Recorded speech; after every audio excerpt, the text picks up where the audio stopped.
Hello everyone, आइए हम लोग रिवीजन कर रहे हैं। और रिवीजन में भी क्या रिवीजन करेंगे हम लोग करेंगे आज बायोट-सैवर्ट्स लॉ का रिवीजन। आप जानते हैं कि मैग्नेटिक इफेक्ट्स ऑफ करंट में सबसे इंपॉर्टेंट होता है बायोट-सैवर्ट्स लॉ। तो स्टार्ट करते हैं। बायोट-सैवर्ट्स लॉ जो है मैग्नेटिक इफेक्ट ऑफ करंट को एक्सप्लेन करता है, मैग्नीट्यूड ऑफ मैग्नेटिक फील्ड बताता है। तो आइए स्टार्ट किया जाए। किस काम आता है बायोट-सैवर्ट्स लॉ का फंक्शन क्या है? ये आता है to find magnitude of magnetic field, magnitude of magnetic field by current element, magnitude of magnetic field by current element. अगर कोई करंट एलिमेंट है और उसका मैग्नेटिक फील्ड हमको निकालना है तो हम इसका यूज कर सकते हैं। ये करंट एलिमेंट क्या होता है? I इंटू dl, करंट और लेंथ, इसका जो प्रोडक्ट होता है इसको कहते हैं करंट एलिमेंट। जैसे ये देखिए, ये वायर है, किसी भी शेप की हो सकती है, I करंट फ्लो हो रहा है। यहां पर एक छोटा सा पार्ट आपने बनाया dl, और यहां से r डिस्टेंस पर एक पॉइंट हमारा P है, देखो क्लियर होगा। ये कौन हो गया? करंट इधर जा रहा, ये हमारा dl हो गया। ये देखो P पॉइंट है, ये छोटा सा पार्ट है। अब ये देखो, ये r वेक्टर हो गया, देखो इधर ये कौन सा वेक्टर हो गया? r। ये कौन हो गया? I dl हो गया। ये तो भाई ये हमारा करंट एलिमेंट है, ये कौन है? R है। दोनों के बीच का एंगल कौन सा है? थीटा है। यहां पर थीटा क्या है? थीटा है एंगल बिटवीन, थीटा है angle between IDL and R। IDL और R के बीच का एंगल क्या है?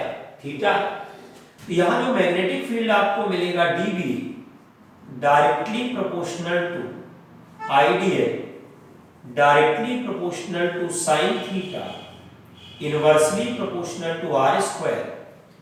अगर हम तीनों को कंबाइन कर दें तो dB directly proportional to IDL sin theta upon r square. क्यों? तो यहां पर क्या मिल गया? dB जो हमको मिल गया म्यू नॉट अपॉन 4 पाई और IDL और sin theta upon r square. ये हमारा dB मिलेगा म्यू नॉट अपॉन 4 पाई IDL sin theta upon r square. dB का मतलब आप समझ रहे होंगे, स्मॉल मैग्नेटिक फील्ड। d मतलब स्मॉल, क्लियर है।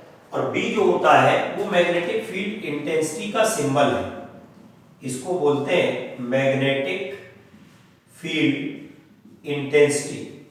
ये हमारा मैग्नेटिक फील्ड इंटेंसिटी का सिंबल है। तो यहां पर जो एंगल लिया गया है वो किनके बीच में लिया गया है? IDL और R। R को बोलते हैं पोजीशन वेक्टर, इसको बोला जाता है पोजीशन वेक्टर बोला जाता है। तो ये IDL हो गया, ये R हो गया।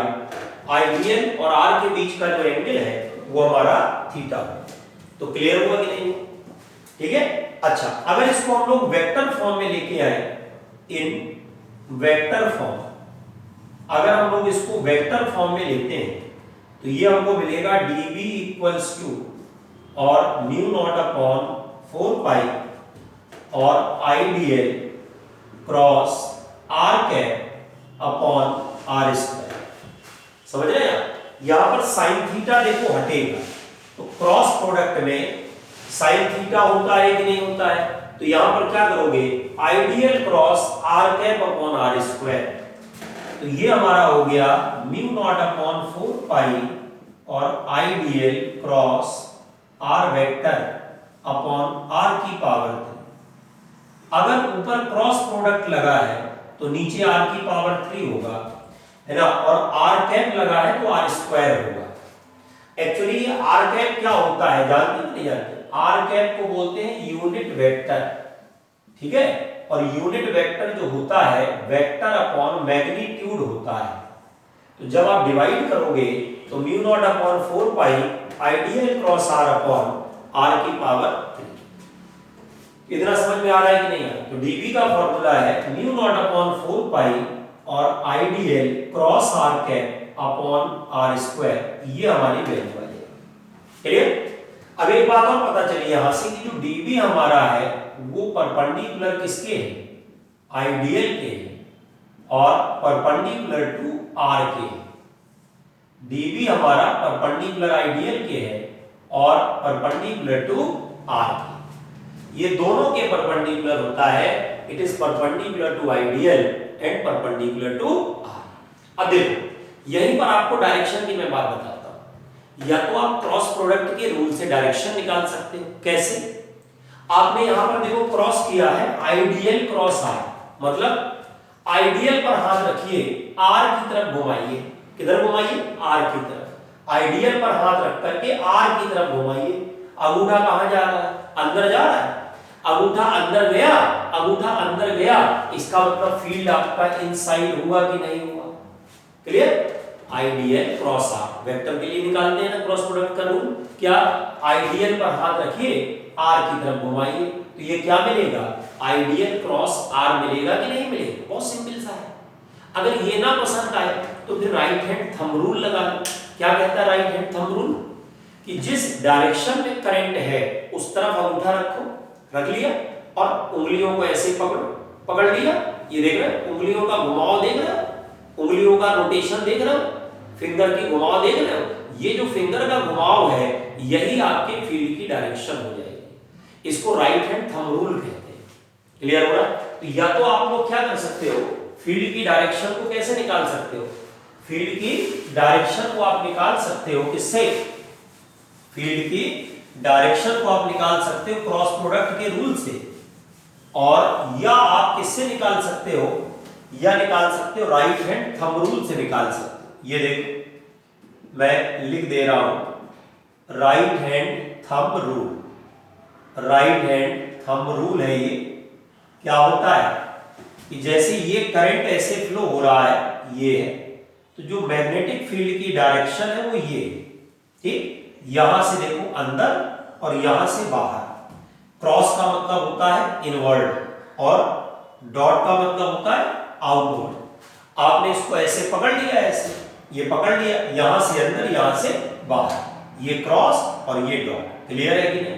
तो ये हमारा जो है मैग्नेटिक फील्ड की बात हो गई कि नहीं हो गई? क्लियर हो रहा है कि नहीं हो रहा है ना? ये हमारी मैग्नेटिक फील्ड की बात हो गई। यहां से फील्ड अंदर जाएगा और यहां से फील्ड जो है वो बाहर जाएगा। इतना क्लियर है? ऐसे इसको पकड़ लिया, ये फील्ड ऐसे, ये ऐसे जा रहा है। और एक बात और याद रखिएगा, ये जो मैग्नेटिक लाइन होती है ये सर्कुलर होती है। ये मैग्नेटिक लाइन जो है वो सर्कुलर होती है। यहां पर दीज आर सर्कुलर। जबकि हम लोग बाहर मैग्नेट का जब फील्ड बनाते हैं तो वो लाइन सर्कुलर नहीं होती है, वो इलिप्टिकल होती है। और ये लाइंस हमारी कैसी होती है?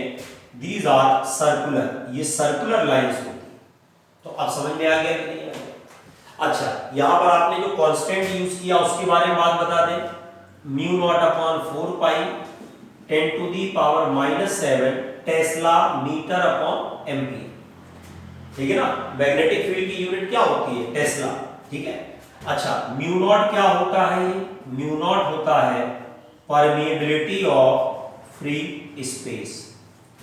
Permeability of free space. Clear? Medium कोई और होगा तो परमेबिलिटी कोई और हो जाएगी। समझ में आ रहा है? तो बायोट-सैवर्ट्स लॉ जो है वो कहां इस्तेमाल होता है? ये इस्तेमाल होता है मैग्नेटिक फील्ड किसकी वजह से? करंट एलिमेंट की वजह से। एलिमेंट समझ लो, एक छोटा सा पार्ट, जैसे पॉइंट चार्ज होता है। जैसे क्या होता है? पॉइंट चार्ज होता है। पॉइंट चार्ज के जैसा है करंट एलिमेंट। अगर इस हिसाब से बात की जाए तो बायोट-सैवर्ट्स लॉ और कौन सा? कूलम्ब्स लॉ, दोनों एक जैसे हैं। बस फर्क केवल इतना है कि कूलम्ब्स लॉ चार्ज में अप्लाई होता है जो कि स्केलर क्वांटिटी है, और ये करंट एलिमेंट में अप्लाई होता है जो कि वेक्टर क्वांटिटी है। क्लियर है? बाकी दोनों inversely proportional to R square है। दोनों छोटे से पार्ट में लगते हैं। कभी भी आपको पूरे उसमें नहीं लगाना है, हमेशा छोटे पार्ट में लगा करके फिर इंटीग्रेट करना है। तो समझ में आ रहा है कि नहीं आ रहा है? तो ये आपके सारी बातें बायोट-सेवर्ट्स लॉ के सामने हैं। मैग्नेटिक फील्ड परपेंडिकुलर होगा, ये भी मैंने आपको बता दिया। अब आगे आइए नेक्स्ट, ठीक है, इसमें आ जाइए आगे।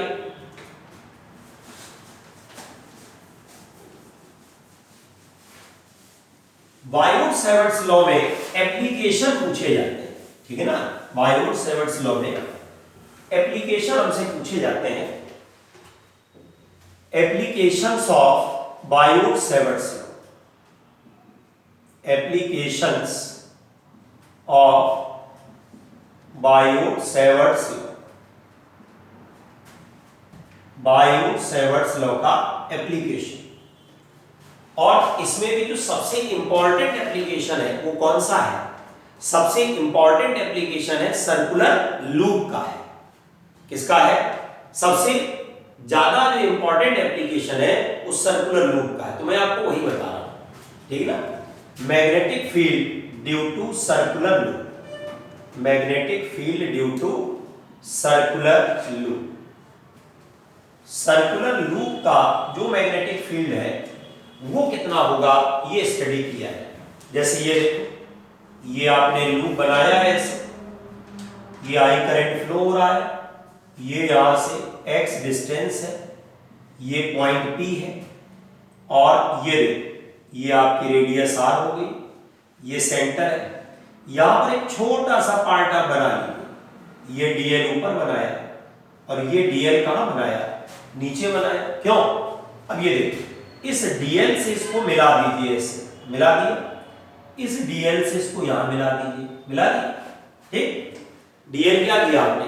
दो dl बनाए, एक dl ऊपर बनाया, एक dl नीचे बनाया, और ये देखो इधर से मिला दिया, ये डिस्टेंस हमारी r हो गई। देखो हो गई कि नहीं?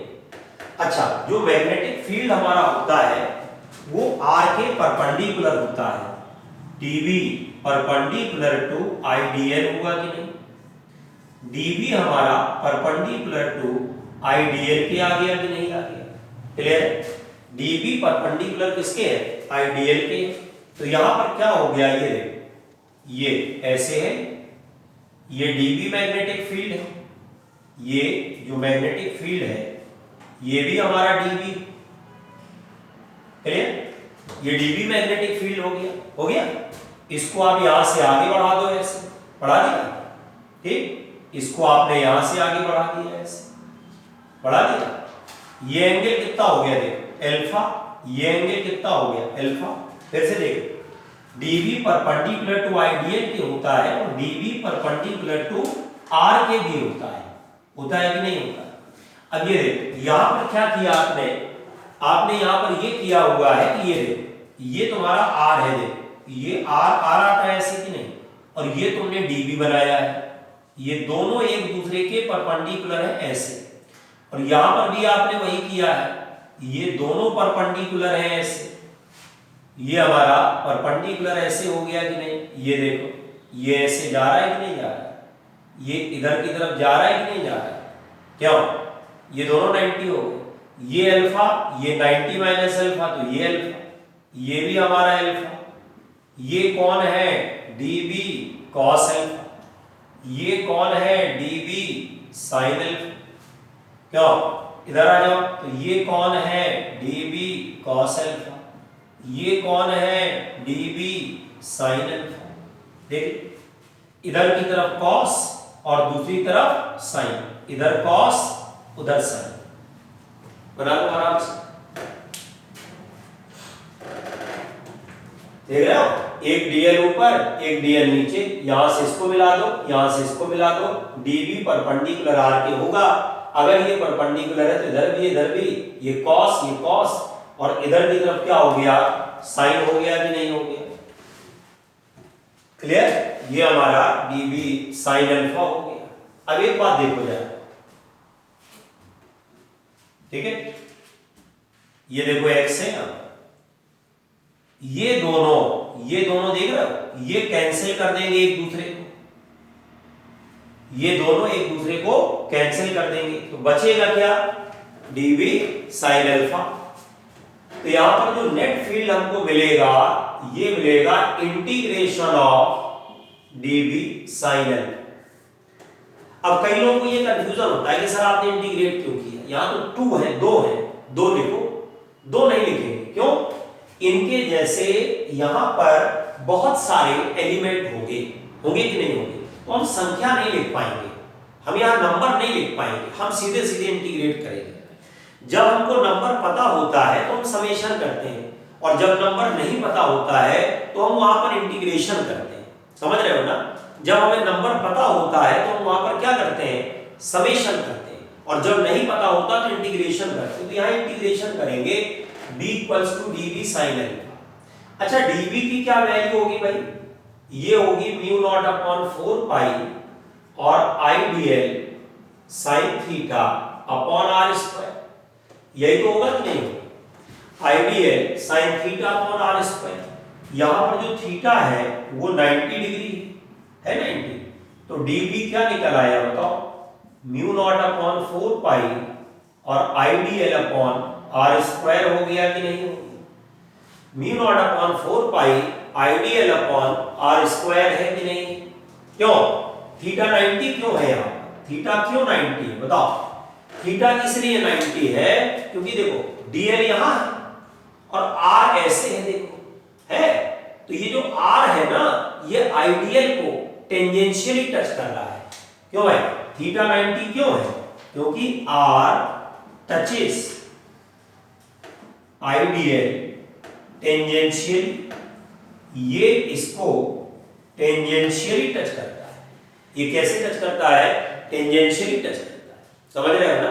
कि जैसे मान लो यहां पर तुमने, ये आइडियल है, ये देखो r है, तो ये टेंजेंशियली टच कर रहा है। अब देखो यहां पर टोटल जब आप फील्ड निकालोगे तो ये क्या मिलेगा?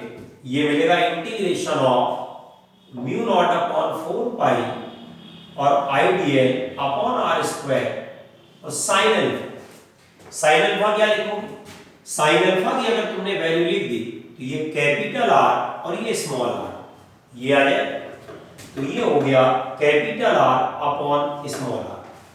एक बात और, इंटीग्रेशन dl का होगा तो ये 0 से कहां तक होगा?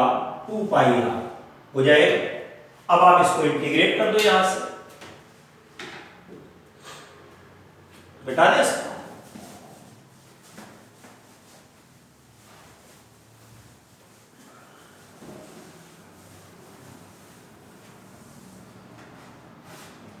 ये यहां से ये b कितना मिलेगा? b बराबर है μ0/4 पाई और i अपॉन r की पावर 3, इसका इंटीग्रेशन है 2 पाई r, ठीक। और एक r और लिखा है तो r स्क्वायर हो जाएगा, पाई पाई कट गया, 2 से 2 कट गया, तो μ0 i r square upon r की पावर 3 2 लिखा है। और ये जो r आप देख रहे हैं ना, अंडर रूट ऑफ क्या होगा? r square plus x square. तो ये b क्या निकल आएगा? μ0 i r स्क्वायर अपॉन 2 और r square plus x square की पावर 3/2। ये b बराबर है μ0 i r स्क्वायर अपॉन 2 और r square plus x square की पावर 3/2। ये वैल्यू हो गया। तो ये फॉर्मूला है ऑन द एक्सिस। एक्सिस पर जो फील्ड का फॉर्मूला है वो ये, ठीक है, μ0 i r square upon 2 r square plus x square की पावर 3/2।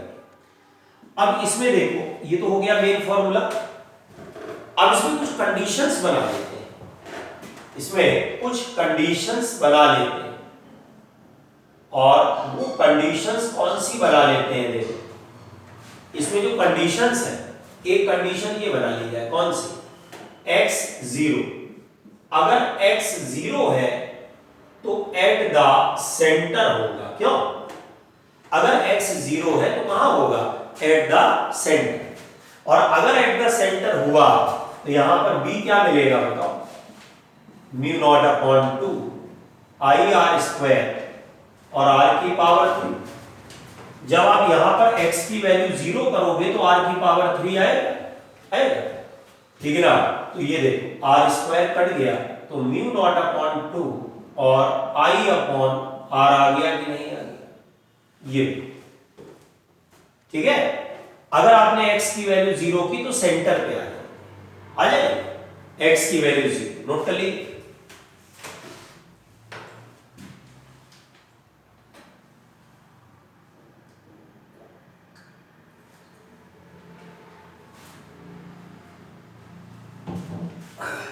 अगला देखो second condition, x is very very less than r। x क्या है, r से बहुत छोटा है। x is very very less than r। अगर x बहुत छोटा होगा तो देखो क्या करोगे, जीरो नहीं करना है, ये आएगा mu not I R square upon 2 और नीचे देखो क्या कॉमन ले लेना, नीचे आर स्क्वायर कॉमन लेना। जैसे ही आर स्क्वायर कॉमन लोगे ना तो आर क्यूब बाहर निकलेगा। क्या बाहर निकलेगा, आर क्यूब, क्योंकि 3/2 लगा है तो यहां पर आर क्यूब बाहर लिखा है। आगे तो ये क्या मिलेगा, 1 plus x square upon are square की पावर 3/2 आएगा। आर स्क्वायर देखो कट गया, आर से कट गया कि नहीं कट गया। अब इसको ऊपर लेके जाओ तो ये क्या मिला, mu not I upon 2r और ये चला गया 1 plus x square upon are square की पावर -3/2। अब यहां बाइनोमियल लगा दो, जैसे ही बाइनोमियल लगाओगे ये आएगा mu not I upon 2r और 1 minus 3/2 x square upon are square, ये वैल्यू बाइनोमियल लगानी पड़ेगी, समझ रहे हो ना, बाइनोमियल लगेगी।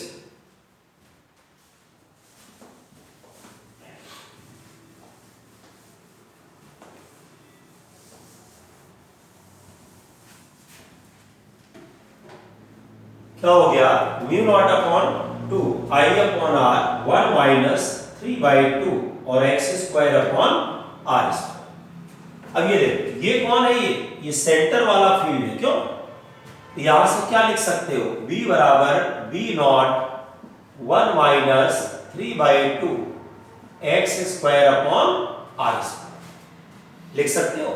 ये फील्ड क्या है, एट द सेंटर, ये हमारा एट द सेंटर। अब एक क्वेश्चन देखो यहां बना करता है क्या, b अपॉन b नॉट ले लो यहां से, ये आएगा 1 minus 3/2 x square upon are square. तो ये क्या हो जाएगा पता है, ये इधर ले आना तो ये होगा 3/2 x square upon are square 1 minus b upon b naught, तो b naught minus b upon b naught. अब आप देख रहे हो ये फ्रैक्शनल चेंज हुआ है, ये क्या हुआ है, ये फ्रैक्शनल चेंज हुआ और मैग्नेटिक फील्ड, ये हमारा फ्रैक्शनल चेंज हुआ है किसका, मैग्नेटिक फील्ड का। That is the fractional change of magnetic field, ठीक है ना। ये हमारा मैग्नेटिक फील्ड का फ्रैक्शनल चेंज हुआ है b naught minus b upon b naught. कितना हुआ fractional change, 3/2 x square upon are square. तो जब आप रिंग के सेंटर के बहुत पास होते हैं तो कितना फ्रैक्शनल चेंज होता है वो यहां से देखो निकल आएगा। फ्रैक्शनल जो चेंज हो रहा है वो आपका निकल रहा है 3/2 x square upon are square. तो सेंटर हो गया, सेंटर के पास हो गया। इसके बाद जो है अगर हम तीसरा केस देखें, x is very very greater than r, बहुत दूर चले जाए तो ये b आता है mu naught upon 2 I R square upon x की पावर 3 आता है। Mu naught upon 2 I R square upon x की पावर 3 आता है। तो यहां से देखो क्या मिला, b inversely proportional to x की पावर 3। b हमारा इनवर्सली प्रोपोर्शनल किसके है, x की पावर 3 के। क्लियर, ये आपका मैग्नेटिक फील्ड है और ये हमारा x है। ये ग्राफ ऐसे हो गया, ये ग्राफ ऐसे हो गया कि नहीं,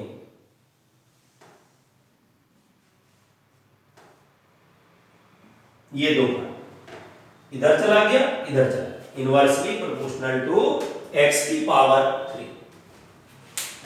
बी हमारा इनवर्सली प्रोपोर्शनल किसके है, x की पावर 3 के है, that is inversely proportional to x की पावर 3। ठीक है, तो ये हमारा जो है पूरा हो गया मैग्नेटिक फील्ड। समझ में आ गया आपको कि नहीं आ गया? सबसे ज्यादा कहां होता है, सेंटर, इधर जाओगे तो इधर जाओगे तो दोनों तरफ डिक्रीज करता है। अच्छा, डायरेक्शन की बात मैं और बता दूं आपको, डायरेक्शन की बात आपको ये बता दूं कि जैसे डायरेक्शन की बात ये बता दूं कि जैसे मान लीजिए आपने लूप लिया और करंट क्लॉकवाइज फ्लो हो रहा है। अगर करंट क्लॉकवाइज फ्लो करेगा, देखना हाथ पैर चलाओ, ये अंगूठा है, क्या करोगे, फिर करंट नीचे आ रहा, फील्ड कहां गया, अंदर, अंदर गया फील्ड की नहीं गया, तो फील्ड अंदर गया, मतलब जो क्रॉस यहां पर मैग्नेटिक फील्ड अंदर होगा ऐसे, और यहां से बाहर निकलेगा। हमें बाहर से मतलब नहीं, हम लूप के सेंटर की बात करें, फील्ड अंदर जा रहा है, और अगर कल को मान लो करंट एंटी क्लॉकवाइज हो गया तो ये फील्ड हमारा बाहर चला जाएगा, चला जाएगा। अगर मान लो कैसा हो जाए, एंटी क्लॉकवाइज, फिर से देख लो, यहां से क्या हुआ, ये जा रहा है, ये अंदर है, ये अंदर गया कि नहीं गया। अब अगर ये अंदर चला गया, इधर से क्रॉस, इधर से डॉट, ये देखो ऐसे घूमेगा कि नहीं घूमेगा, है ना, ये ऐसे घूमेगा कि नहीं घूमेगा। अब यहां पर क्या हो गया, अगर ये मान लो क्रॉस है तो ये कौन सा पोल बना, साउथ, और ये अगर डॉट है तो ये कौन सा पोल बना, बताइए, नॉर्थ। तो एक कौन सा पोल बन जाएगा, साउथ, और दूसरा कौन सा पोल बन जाएगा, नॉर्थ। समझ में आ रहा है कि नहीं? एक साउथ पोल बन जाएगा और दूसरा नॉर्थ पोल बन जाएगा। One is south pole, other is north. Clear हुआ कि नहीं? एक साउथ पोल होगा और दूसरा कौन सा पोल होगा, नॉर्थ पोल। ठीक है ना? तो देख रहे हो आप लोग जानते हो कि जैसे मान लो कोई भी मैग्नेट है, ये साउथ पोल है, ये नॉर्थ पोल है, यहां से लाइन ऐसे आई, ये फील्ड ऐसे होता है, तो यहां से देखो ये बाहर निकल रहा है, ये डॉट है, ये अंदर जा रहा है, ये हमारा क्रॉस है कि नहीं। तो ये नॉर्थ पोल हो गया, ये कौन सा पोल है, साउथ पोल। तो लूप का बिहेवियर कैसा होता है, loop is like a dipole. Loop का जो बिहेवियर होता है लाइक अ डाइपोल होता है, that is like a dipole. और डाइपोल में भी देखो, जब क्लॉकवाइज करंट है तो क्या है, सामने साउथ पोल है, और जब एंटी क्लॉकवाइज है तो सामने कौन सा पोल है, बताओ, नॉर्थ पोल। अब बताओ समझ में आ रहा है कि नहीं आ रहा? तो ये हमारा जो है डाइपोल जैसा बिहेवियर होता है लूप का। तो magnetic field due to circular, तो कंडीशन समझ में आ गई। अच्छा, एक बात और है, अगर लूप का कोई पार्ट दिया हो, आर्क जिसको कहते हैं, है ना, आर्क ऑफ लूप, अगर कोई लूप है उसका आर्क दिया है, मान लो ये देखो, ये ऐसे आपने आर्क बनाया, ये देखो आगे बढ़ा तो ये हमने कोई आर्क बनाया है ऐसे, और यहां पर एंगल थीटा है, मान लो आई करंट है, आर रेडियस। तो क्या होगा, यहां पर ये होगा कि टोटल एंगल हमारा कितना है, टोटल एंगल जो हमारा है, टोटल एंगल देखो 2 पाई है, तो 2 पाई में कितना फील्ड होता है, mu naught upon 2 I upon r. तो 1 में कितना होता है, ये आएगा म्यू नॉट अपॉन 4 पाई और आई अपॉन आर। तो थीटा में कितना होता है, म्यू नॉट अपॉन 4 पाई और आई अपॉन आर इनटू क्या होता है, थीटा। ये मैग्नेटिक फील्ड किसी भी सर्कुलर आर्क का निकल आएगा, क्यों है, mu naught upon 4 pi I upon r into theta निकल आएगा। और अगर मान लीजिए आपने थीटा की वैल्यू रख दी पाई, पाई मतलब सेमी सर्किल हो गया, देखो सेमी सर्किल, तो बी कितना निकल के आएगा, ये आएगा म्यू नॉट अपॉन 4 और आई अपॉन आर। सर्किल का क्या होता है, mu naught upon 2 I upon r. Circle का है mu naught upon 2 I upon r, और सेमी सर्किल का कितना है, mu naught upon 4 I upon r. तो इतना क्लियर हुआ कि नहीं? लूप अगर कोई बन जाए तो लूप का क्या है, सेंटर पे कितना μ0/2 I/r, और अगर उसका कोई आर्क बन जाए तो μ0 क्या 4 पाई I/r इनटू थीटा। कोई भी, जैसे मान लो ये देखो सेमी सर्किल तुमने बनाया है ऐसे, ये सेमी सर्किल बनाया है ऐसे। अब ये देखो ये करंट यहां से फ्लो हो रहा है, ये देखो ये तुम्हारी R1 रेडियस है और ये हमारी R2 रेडियस है। I करंट फ्लो हो रहा है यहाँ, क्लियर है कि नहीं। अब यहाँ पर करेंगे क्या भाई, यहाँ पर ये करेंगे कि जो B हमारा है कितना मिलेगा बताओ, ये मिलेगा μ0/4, अंदर वाला कितना होगा बताओ, ये होगा I/R1, बाहर वाला कितना होगा μ0/4 I/R2। अभी मैंने देखो प्लस माइनस नहीं लगाया, ये कौन सा डायरेक्शन है क्लॉकवाइज, ये कौन सा डायरेक्शन है एंटी क्लॉकवाइज, तो इस वाले पार्ट का फील्ड अंदर की तरफ, इस वाले पार्ट का बाहर की तरफ, तो बीच में क्या लग जाएगा माइनस। ये कौन सी डायरेक्शन होगी इनसाइड, ये डायरेक्शन कौन सी होगी आउटसाइड, तो यहां से b कितना मिलेगा बताओ μ0/4 I कॉमन ले लो 1/R1 माइनस 1/R, और जो वैल्यू ज्यादा होगी ये फाइनल डायरेक्शन उसी की कॉपी हो जाएगी। क्लियर है, फाइनल डायरेक्शन उसी की कॉपी हो जाएगी जिसका फील्ड। तो अब बताइए समझ में आ रहा है कि नहीं आ रहा, μ0 I/4 1/R1 माइनस 1/R, ये वैल्यू।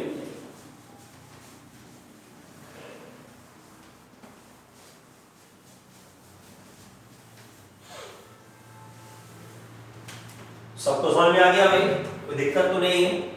अच्छा अगर इसी में देखो ये लूप ऐसे होता और ये लूप ऐसे होता, ये मान लो क्लॉकवाइज, ये देख रहे हो ये क्लॉकवाइज होता और ये हमारा एंटी क्लॉकवाइज, इसका फील्ड B1 और इसका फील्ड क्या है B2। इसका जो फील्ड है ये भी तुम्हारा अंदर की तरफ होता क्लॉकवाइज और इसका भी अंदर की तरफ है क्लॉकवाइज, इसका भी क्या है अंदर की तरफ। तो यहां पर हो क्या रहा है, ये भी आपका इनसाइड है और ये भी आपका इनसाइड है, क्यों दोनों इनसाइड है, तो जो नेट फील्ड हमको मिलेगा B1 प्लस B2 मिलेगा। कितना मिला बताओ μ0 I/4 और 1/R1 प्लस 1/R2 हो गया कि नहीं, μ0 I/4 1/R1 प्लस 1/R2। तो हो गया पूरा कि नहीं हो गया। चलिए तो आज हम लोगों ने क्या रिवाइज कर लिया, बायोट-सेवर्ट्स लॉ, और उसका एक एप्लीकेशन कर लिया है सर्कुलर लूप का। इसकी जो बाकी एप्लीकेशन है नेक्स्ट क्लास में करेंगे। Okay, thank you very much.